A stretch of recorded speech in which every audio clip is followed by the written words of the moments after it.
அவங்க என்ன பண்ணாங்க, இறுதி தீர்ப்புக்கு என்ன அதிகாரம் உண்டோ அதே இடைக்கால தீர்ப்புக்கு உண்டுன்னு சொன்னான். அந்த தீர்ப்பு சொன்ன உடனே கர்நாடகத்துல போராட்டம் நடத்தி நூத்துக்கணக்கான தமிழர்களை இனப்படுகொலை பண்ணாங்க. 1991 நவம்பர் டிசம்பர்ல ஞாபகம் இருக்கா? எல்லா கட்சியும் சொன்னிச்சு மேற்கேத்தாட்டு அணை கட்டக்கூடாது, கட்டினா எங்க தண்ணி விட மாட்டாங்க அப்படின்னு. இப்பொழுது வேணுமா வேண்டாமா என்பதை ஒரு தீர்ப்பாயம், ஒரு நடுவர் மன்றம் முடிவு செய்யட்டும், அதை நாங்க ஏத்துக்கிறோங்கிறீங்க. இப்படி இறங்கி வந்ததுக்கு என்ன காரணம்? தெரிஞ்சுக்கிட்டு என்ன, கன்னடனுக்கு விசுவாசமா இருக்கணும், டெல்லிக்கு விசுவாசமா இருக்கணும், தமிழனுக்கு துரோகம் பண்ணா கட்டுக்க மாட்டாங்க தமிழ் பயில்வ, எல்லாம் விசில் ரசிகர்கள் அப்படின்னு மட்டமா நினைச்சிருக்க நீ. உனக்கு என்ன 10 நாள்ல தெரிஞ்சதுன்னு 26ஆம் தேதி நீ பேசிட்டு அதிகாரிகிட்ட பெருமையா பேரு, இந்த ஆதவர்ஜனா பெருமையா பேரு. எங்க ஆளு எங்க முதலமைச்சர் 26ஆம் தேதி பேசிட்டார் அதிகாரிட்ட. தமிழ்நாட்டுக்கு துரோகம் பண்றதுக்கு, காவேரியை காலி பண்றதுக்கு, மேற்கேத்தாட்டை கட்டுன்னு அனுமதிக்கிறதுக்கு 10 நாள்லயே விவரம் தெரிஞ்சுக்கிட்டீங்களா நீங்க? இதெல்லாம் கேட்க மாட்டீங்களா? தமிழர்கள் ரசிகர்கள் எல்லாம் கேட்க மாட்டீங்களா? மேகதாது அணை கட்ட வேண்டுமா கட்டக்கூடாதா, அது பற்றி மட்டுமே புதிய நடுவர் மன்றத்தில் பேசப்படும். 2018 சுப்ரீம் கோர்ட்டில் வெற்றி பெற்ற தீர்ப்பில் இந்த புதிய நடுவர் மன்றம் கை வைக்க கூடாது. அப்ப இவங்க கேட்கிற நடுவர் மன்றம் என்பது மேகதாட்டுல அணை கட்டுவதா வேண்டாமா என்பது முடிவு சொல்லுங்க. அவங்க கட்ட வேண்டாம் கட்டுங்கன்னு சொல்லிட்டாக்க ஒத்துக்கிறோம். அதானே அர்த்தம். அது இது என்ன விளக்கம்? இதுதானே உண்மை, அந்தரங்க இதுதானே. தமிழர்களுக்கு காவேரி தண்ணி வரக்கூடாது. ஏற்கனவே காலி ஆயிடுச்சு, பாலாறு தென்பண்ணி எல்லாம் காலி ஆயிடுச்சு. இந்த காவேரி கொஞ்சம் தண்ணி வந்துகிட்டு இருக்கு, இதையும் காலி செய்ய வேண்டும் என்ற நோக்கம்தான் இந்த மாதிரி ஒரு மேற்கேத்தாட்டை அணை கட்டுவதற்கு இந்திய அரசு ஆதரிக்கிறது. இந்த கட்சிகள் திமுக ஒரு மௌனமாக, அதிமுக வெளிப்படையாக, தாவேகா இதெல்லாம் இன்னைக்கு ஆதரிக்கிறது. சட்டமன்றம் நிறைவேற்றப்பட்ட தீர்மானத்தை, அனைத்து கட்சியும் சேர்ந்து நடத்திய தீர்மானத்தை காவேரி உரிமை மீட்பு குழு 27/6/2026 சனிக்கிழமை காலை 10 மணிக்கு தஞ்சாவூருடைய பழைய பேருந்து நிலையத்துக்கு முன்பாக எரிக்கிறோம்.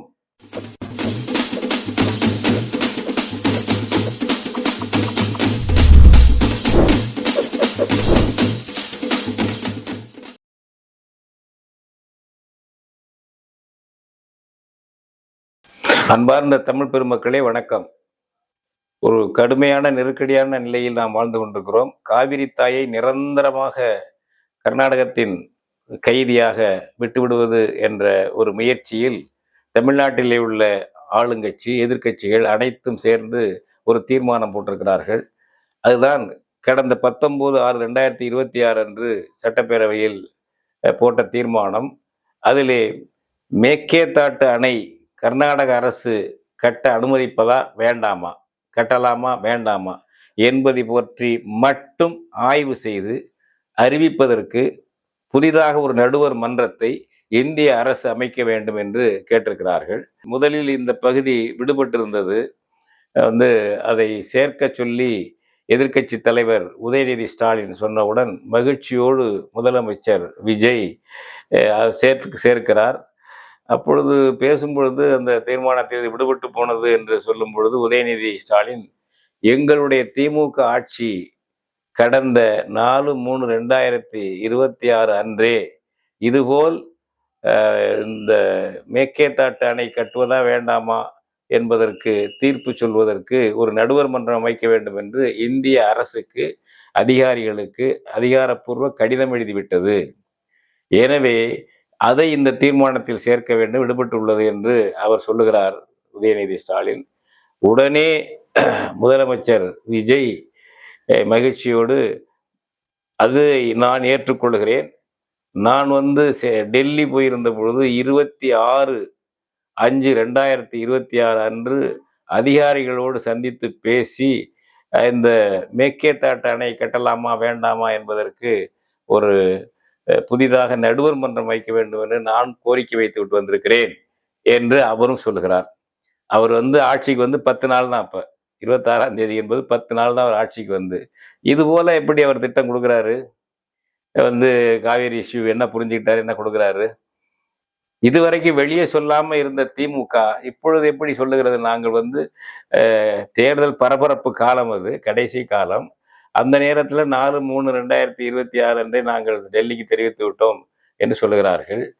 எடப்பாடி பழனிசாமி என்ன செய்கிறார் என்றால், இதை முன்கூட்டியே என்னிடம் சொல்லவில்லை இதை சேர்க்க போகிறோம் என்று. அப்படி சொல்லாதது இந்த தீர்மானத்தை முன்மொழிந்த அதில் உள்ள முறைகேடு என்று இந்த ஜனநாயக முறைகேடு பற்றி மட்டுமே சொல்லி வெளிநடப்பு செய்கிறார். இன்றைக்கு வரை அதைத்தான் பேசிட்டு இருக்கார் அவர். மற்றபடி பொத்தாம் பொதுவாக இந்த தீர்மானத்தை நாங்கள் ஆதரிக்கவில்லை என்று சொல்கிறாரே தவிர, இந்த நடுவர் மன்றம் அமைத்தால் என்ன பாதிப்பு வரும் என்பதை பற்றி எடப்பாடி பழனிசாமியும் பேசவில்லை. எல்லா கட்சிகளும் சேர்ந்து தீர்மானம் நிறைவேற்றினார்கள். இப்பொழுது கம்யூனிஸ்டுகள் நாங்கள் ஆதரிக்கவில்லை என்கிறார்கள், மதிமுக நாங்கள் ஆதரிக்கவில்லை என்கிறார்கள். அதுபோல ஏற்கனவே அதில் அந்த கூட்டணியில் இல்லாத பாட்டாளி மக்கள் கட்சியை அவர்கள் தொடர்ந்து மறுக்கிறார்கள், நாங்கள் ஆதரிக்கவில்லை என்று. அதெல்லாம் நல்ல செய்திகள் தான். ஆனால் இப்படி ஒரு கமுக்கமாக வைத்திருந்த திமுகவும் தாவேகாவும் இப்படி ஒரு தீர்மானத்தை எப்படி கொண்டு வந்தாங்க? இதை யாரு ஏற்பாடு பண்ணது, இணைச்சது? இதை எனக்கு ஐயப்பாடு, காவேரி உரிமை மீட்பு குழு ஒருங்கிணைப்பாளர் என்ற முறையில் என்னுடைய ஐயப்பாடு, இந்திய ஆட்சியாளர்கள் தலையிட்டு இது போல முடிங்கன்னு சொல்லியிருக்கலாம். ஏனென்றால் அவர்களுக்கு எப்பொழுதுமே தமிழர்களுக்கு யார் யார் எதிராக வருகிறார்களோ அவர்கள் பக்கம் இருப்பதுதான் இந்திய ஆட்சியாளர்கள். இந்தியாவை காங்கிரஸ் ஆண்டாலும் பாஜக ஆண்டாலும் கடைபிடிக்கக்கூடிய நிரந்தரமான உத்தி என்பது, கொள்கை என்பது அதுதான். தமிழர்களுக்கு எதிராக சிங்களன் வந்தால் சிங்களனை ஆதரிப்பார்கள், கன்னடர் வந்தால் கன்னடரை ஆதரிப்பார்கள். யார் வந்தாலும் தமிழர்களுக்கு எதிராக வந்தால் அவர்களை ஆதரிப்பது என்பது காங்கிரஸ் பாஜக கட்சிகளுடைய நிரந்தர கொள்கை. அதை புரிந்து கொள்ளாத நிலை தான் நம்ம தமிழர்களுக்கு இருக்கே தவிர அவங்க நிரந்தர கொள்கை. அதனால இந்த மாதிரி நேரத்தில் இந்திய ஆட்சியாளர்கள் தலையிட்டு ஸ்டாலினிடம் பேசி, ஏன்னா ஸ்டாலினுடைய பங்காளி நாடு கன்னடம் என்பது பங்காளி தேசம் அது. அதனால எளிதாக அவர் ஒத்துக்கிட்டு இருக்காரு. வெளியே சொல்லாமல் அவர் கடிதம் போட்டிருக்காரு. இந்த பிரச்சனை சொல்ல வேண்டாமா? திமுக காரங்களுக்கே தெரியுமா?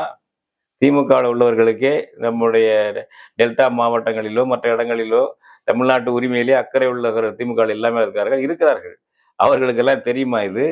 இப்படி ஒரு முயற்சி அவங்க எடுக்கிறாங்கிறது திமுக கட்சிக்குள்ளேயாவது விவாதிக்கப்பட்டதா? ஒரு செயற்குழு போல இதுலயும் அம்பலத்துல வந்தது எப்ப? சட்டமன்றத்துல உதயநிதி பேசும்பொழுது வருகிறது. அதுவரை யாருக்கும் அவங்க சொல்லலை. ஏன் சொல்லல?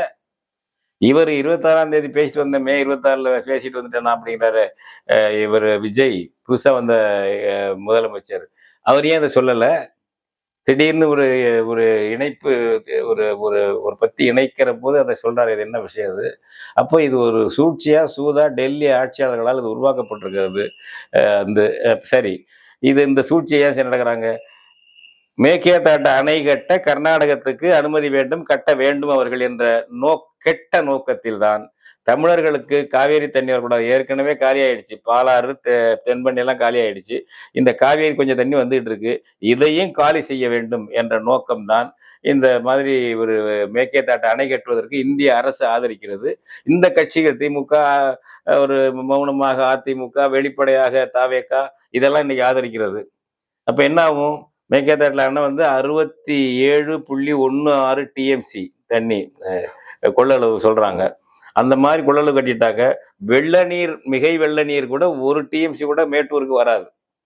இப்பொழுது உச்சநீதிமன்றம் தீர்ப்பு சொன்னாலும் அந்த தண்ணீரை 177.25 டிஎம்சி தண்ணீர் தர வேண்டும் என்பதை தருவதே இல்லை. இப்பொழுது அதற்கான ஒரு காவேரி மேலாண்மை ஆணையம் இருக்கிறது. அது ஹல்தர் என்ற ஒரு நபரை போட்டிருக்கிறார்கள் தலைவராக. அவர்கள் அதை பெற்றுத்தர முயற்சி செய்வதே இல்லை. அவர்கள் ஏன் பெற்றுத்தரவில்லை? இந்த மாதம் வரவில்லை இவ்வளவு, போன மாதம் வரவில்லை இவ்வளவு என்று தமிழ்நாட்டில் இருந்த முதலமைச்சர்கள் இதுவரை கேட்டதே கிடையாது, வாதாடியது கிடையாது. இந்திய அரசே தலையிடுங்கள், இந்த ஹல்தர் நடுநிலை தவறி செய்கிறார், தண்ணீர் வாங்கி தர மாட்டேங்கிறாரு, அதுக்காக போட்ட ஆள் இந்த ஆளு, அவர் நீராற்றத்துறையில் தலைவராக இருந்து ரிட்டையர் ஆன நபர், இங்கே மன்னர் மானியம் மாதிரி வாங்கி கொண்டு இருக்கிறார் என்று அவரை கேட்பதற்கு எந்த எடப்பாடி பழனிசாமியும் கேட்டதில்லை, புகார் சொன்னதில்லை. ஸ்டாலினும் புகார் சொன்னதில்லை அவர் வாய்த்தல்ல என்று. இப்ப வந்திருக்கிற விஜய் இந்த ஸ்டாலின் எடப்பாடியார் தாண்டி குப்புற கவுத்துட்டுல இந்த இந்திய அரசோட அந்தரங்க பேச்சுவார்த்தையில இது மாதிரி வேணும், மேகேதாட்டு அணை கட்டுவதற்கு ட்ரிபியூனல் அமைக்கணும்னு கேட்கிறாருன்னா என்ன சாதாரண விஷயமா இது? எப்படி இவர் அவ்வளவு சீக்கிரம் ஒத்துக்கிட்டாரு? இவருக்கு என்ன விஷயம் தெரியும்? அப்போ என்ன இதனோட அர்த்தம் என்ன? இது வரைக்கும் வேண்டவே வேண்டாம் என்று நம்ம சொல்லிக்கிட்டு இருந்தோம். எல்லா கட்சியும் சொல்லிச்சு மேகேதாட்டு அணை கட்டக்கூடாது, கட்டினா எங்களை தண்ணி விட மாட்டாங்க அப்படின்னு. இப்பொழுது வேணுமா வேண்டாமா என்பதை ஒரு தீர்ப்பாயம், ஒரு நடுவர் மன்றம் முடிவு செய்யட்டும், அதை நாங்கள் ஏத்துக்கிறோங்கிறீங்க. இப்படி இறங்கி வந்ததுக்கு என்ன காரணம்? தமிழர்களுக்கு இப்படி துணை போனதற்கு என்ன காரணம்? தமிழர்களுக்கு இப்படி துரோகம் போனதற்கு என்ன காரணம்? எதனால இந்த துரோகம் இன துரோகம் செய்றீங்க? இந்த நாட்டுக்கு துரோகம் பண்றீங்க. இந்த மக்கள்கிட்ட வரி வாங்கிட்டு, பதவி வாங்கிட்டு, பட்டம் வாங்கிட்டு, அனுபவிச்சுக்கிட்டு இந்த தமிழ்நாட்டு மக்களுக்கு துரோகம் பண்றீங்களையா? திமுக, தாவேக, அதிமுகன்னு கட்சியில வச்சுக்கிட்டு துரோகம் பண்ணிட்டீங்களே. இப்ப அத அவங்களுக்கு பெரிய கொள்கை விளக்க அறிஞர் இருக்காரு ஆதவ அர்ஜுனா. அவர் என்ன சொல்றாரு பாருங்க. அவரு சட்டசபையில பேசும்போது அவர் சொல்றாரு, முழு பேச்சு எல்லா பத்திலையும் வந்திருக்கு, முழு பேச்சு தினத்தந்தியில அப்படியே வந்திருக்கு, தினமணி எல்லாத்தையும் வந்திருக்கு. எனவே அந்த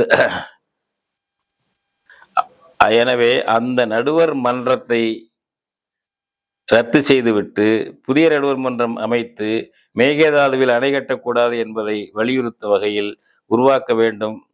இது சட்ட வல்லுநர்களின் ஆலோசனை. இதற்கு 2019 ஆண்டில் சுப்ரீம் கோர்ட் வழங்கிய தீர்ப்பு, 2018 ஆண்டு சுப்ரீம் கோர்ட் தீர்ப்படி அப்படின்னு அவர் சொல்றாரு, மேகதாது அணை கட்ட வேண்டுமா கட்டக்கூடாதா அது பற்றி மட்டுமே புதிய நடுவர் மன்றத்தில் பேசப்படும். ஆதவர்ஜினா பேச்சுங்க. மேகதாது அணை கட்ட வேண்டுமா கட்டக்கூடாதா அது பற்றி மட்டுமே புதிய நடுவர் மன்றத்தில் பேசப்படும். 2018 சுப்ரீம் கோர்ட்டில் வெற்றி பெற்ற தீர்ப்பில் இந்த புதிய நடுவர் மன்றம் கை வைக்க கூடாது. அப்ப இவங்க கேட்கிற நடுவர் மன்றம் என்பது மேகதாட்டுல அணை கட்டுவதா வேண்டாமா என்பதை முடிவு சொல்லுங்க. அவங்க கட்ட வேண்டாம் கட்டுங்கன்னு சொல்லிட்டாக்க ஒத்துக்கிறோம். அதானே அர்த்தம். அது இது என்ன விளக்கம்? இதுதானே உண்மையா? அந்தரங்க இதுதானே. உச்ச நீதிமன்ற தீர்ப்பு, காவேரி தீர்ப்பாய தீர்ப்பு எதுலையுமே ஏற்கனவே தண்ணி இருக்கிற தண்ணியை பிரிச்சாச்சு. கர்நாடகத்துகளோ தமிழ்நாட்டுகளோன்னு அதுக்குள்ளர அவங்கவுங்க என்ன வேணாலும் பண்ணிக்கலாம்.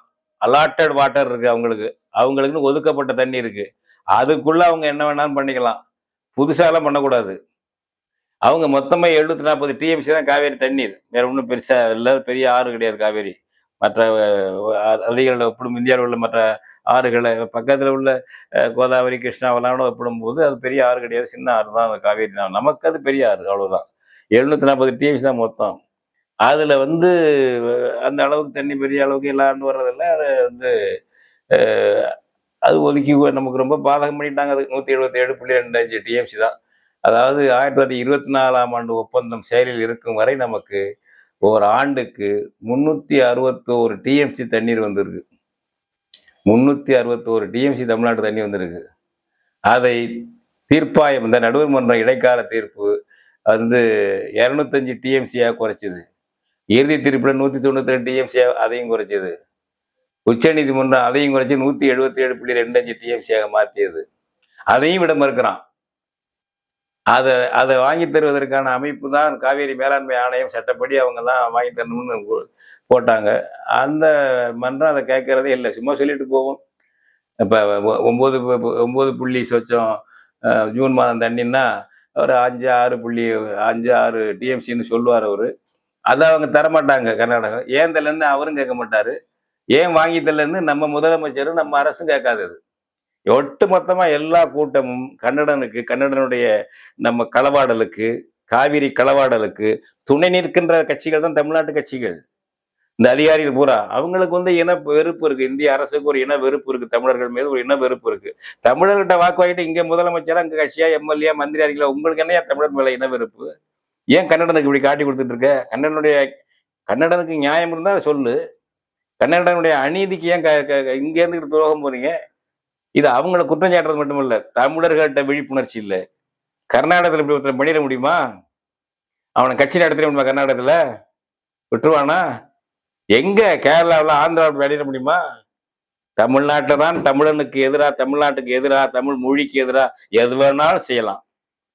அதான் இப்ப செஞ்சிட்டு இருக்காங்க. என்ன துணிச்சல்! இதை கேட்டு என்ன போராடுறீங்க? அந்த தீர்ப்பாயம் என்பது புதுசா யார் அமைக்க போறது? நரேந்திர மோடி தானே அமைப்பாரு. நரேந்திர மோடி எப்படி ஆளை போட்டு அமைப்பாரு? ஒரு புது தீர்ப்பாயம், ஒரு நடுவர் மன்றம் வந்தாக்க கன்னடனுக்கு சாதகமா, தமிழனுக்கு பாதகமா தானே அமைப்பாரு. இது ஒண்ணு கற்பனையில, கோபத்துல சொல்லல. காவேரி மேனேஜ்மெண்ட் போர்டு இதை அத்தாரிட்டின்னு வச்சிருக்காருல்ல, மேலாண்மை ஆணையம். மோடி தானே இதுக்கு ஆள் போட்டது. யாரை போட்டாரு? அவங்களுடைய நீராற்றல் துறை. அது நீராற்றல் துறைன்னு சொன்னாக்க அது தீட்டது ஜல் சக்தி. அவாள் மொழியில, அவாள் பாஷையில பேசணும். அதான் சட்டம். ஜல்சக்தி டிபார்ட்மெண்ட் தலைவராக இருந்த ஆளு ஹல்தர்னு ஒரு நபர். அவர் பதவி ஓய்வு பெற்றுட்டாரு. அந்த பதவி ஓய்வு பெற்றவருக்கு மன்னர் மானிய பதவி போல ஒரு பதவி கொடுத்தாருங்க மோடி. காவேரி வேளாண்மை தலைவர், நல்ல சம்பளம், நல்ல பரிவாரங்கள், அப்படி ஜாமுன்னு இருந்துகிட்டு ஒரு ராஜா மாதிரி இருந்திருக்காரு. மன்னர் மானிய மாதிரி இருந்துகிட்டு அரண்மனை வாழ்க்கை வாழ்ந்துட்டு இருக்காரு அந்த ஹல்தர். 100க்கு 100 தமிழர்களுக்கு துரோகம் செய்து நடுநிலை தவறிய நபர், நிரூபிக்கப்பட்ட ஒரு நபர். கன்னடர்களுக்கு ஆதரவாக இவ்வளவு தண்ணி விடணும் அவ்வளவு தண்ணி விடணும்னு சொல்லுவாரு. அது அவன் கர்நாடகா விட மாட்டான், கேட்கவே மாட்டாரு. ஏன் நீ கேட்கலன்னு இங்க இருக்க முதல் மந்திரி, இங்க இருக்க கட்சி தலைவர்கள் கேட்கணும்ல, கேட்க மாட்டாங்க. என்ன யோக்கியதுல இருக்கிறது? எப்படி ஆள் போட்டாரு? நீ நாளைக்கு வந்து புதுசா நடுவர் மன்றம் போட சொல்லிய, யார போடுவாரு மோடி? ஹல்தர் மாதிரி, ஹல்தருடைய பங்காளி தான் போடுவாரு. தமிழனுக்கு துரோகம் பண்ற ஆளை தான் போடுவாரு. இதான் நம்ம அனுபவம், பட்டறிவு. நாங்க என்ன கற்பனையா, மிகைய கற்பனையா பீதியை விட்டுறோமா? இதானே உண்மை. யாரா இருந்தாலும் காங்கிரஸ் ஆட்சியில சுப்ரீம் கோர்ட்ல தீர்ப்பு சொல்லிச்சுங்க, நடுவர் மன்றம் சும்மா அமைச்சாங்க காங்கிரஸ்ல. அந்த நம்ம பள்ளியகரா ரெட்டியார் அவரும் அந்த மன்னாவுடைய ரங்கனாலும் ஒரு சங்கம் வச்சு அவங்க வழக்கு போட்டு, அந்த வழக்குல சுப்ரீம் கோர்ட் தீர்ப்பு சொன்னிச்சு, இவ்வளவு நாளுக்குள்ள நீ நடுவர் மன்றம் அமைக்கணும்னு. அப்பவும் அமைக்கல. விபி சிங் பிரதமரா வந்தாரு. அதை பயன்படுத்தி எல்லாரும் சொல்லி கருணாநிதியும் பேசினாரு, நடுவர் மன்றம் அமைக்கணும்னு. மக்களும் போராடினாங்க. அந்த சுப்ரீம் கோர்ட் ஆர்டர் நடுவர் மன்றம் அமைக்கணும்னு, அதுக்கே போராட்டம். அதை வச்சு கடைசியில் அமைச்சாங்க. அந்த நடுவர் மன்றம் அமைச்சது. அந்த நடுவர் மன்றம் 1991 இடைக்கால தீர்ப்பு கொடுத்தது. அது செல்லுமா செல்லாதான? செல்லாதுன்னுட்டாங்க கன்னட. சுப்ரீம் கோர்ட்ல போய் கருத்து கேட்டாங்க. குடியரசுத் தலைவர் கருத்து கேட்டாரு. ஒரு தீர்ப்பாயம், ஒரு இன்டர்ஸ்டேட் வாட்டர் டிஸ்பியூட் படி அமைக்கப்பட்ட தீர்ப்பாயம் தீர்ப்பு சொன்னுச்சுன்னா இடைக்கால தீர்ப்புக்கு அதிகாரம் உண்டான்னு கேட்டாரு. அவங்க என்ன பண்ணாங்க, இறுதி தீர்ப்புக்கு என்ன அதிகாரம் உண்டோ அதே வந்து இடைக்கால தீர்ப்புக்கு உண்டுன்னு சொன்னான். அந்த தீர்ப்பு சொன்ன உடனே கர்நாடகத்துல போராட்டம் நடத்தி நூத்துக்கணக்கான தமிழர்களை இனப்படுகொலை பண்ணாங்க. 1991 நவம்பர் டிசம்பர்ல, ஞாபகம் இருக்கா? 2 லட்சம் பேர் அகதிகளா தமிழ்நாட்டுக்கு வந்தாங்க தமிழர்கள். அப்ப ஜெயலலிதா இங்க முதலமைச்சர் 2 இடத்துல அகதி முகாம் திறந்துச்சு, அந்த அம்மா திறந்துச்சு. நடுவர் மன்றம் போட்டு அப்படியே வந்து செயல்பட்டு, அப்புறம் அந்த 205 டிஎம்சி எப்போது செயல்படுத்தினானா? எப்பவும் செயல்படுத்த சொன்னானா இந்திய ஆட்சியாளர்கள்? அடுத்தது இறுதி தீர்ப்பு 2007 பிப்ரவரியில் வந்துச்சு. இறுதி தீர்ப்பு அதை செயல்படுத்தினானா? எப்ப செயல்படுத்தினா? எப்பவும் செயல்படுத்தல. இந்தியாக்காரன் எப்பவும் செயல்படுத்தல. ஜெயலலிதா 2011 வந்து கடுமையா நடவடிக்கை எடுத்து அது பண்ணு கெசட் நோட்டிபிகேஷன் போட்டாப்ல, அவ்வளவுதான். எதை பண்ணாங்க? செயல்படுத்தவே இல்லை. அம்மா அப்ப போராடிட்டு இருக்கோம். கடைசியில உச்ச நீதிமன்றம் 2018 அதுல சில திருத்தங்கள் சொல்லி அந்த தண்ணியை மேலும் குறைச்சு, அதாவது 361 டிஎம்சி வந்ததை 205 குறைச்சது இடைக்கால தீர்ப்பு நடுவர் மன்றம். அதை வந்து 192 குறைச்சது அந்த இறுதி தீர்ப்பு நடுவர் மன்றம்.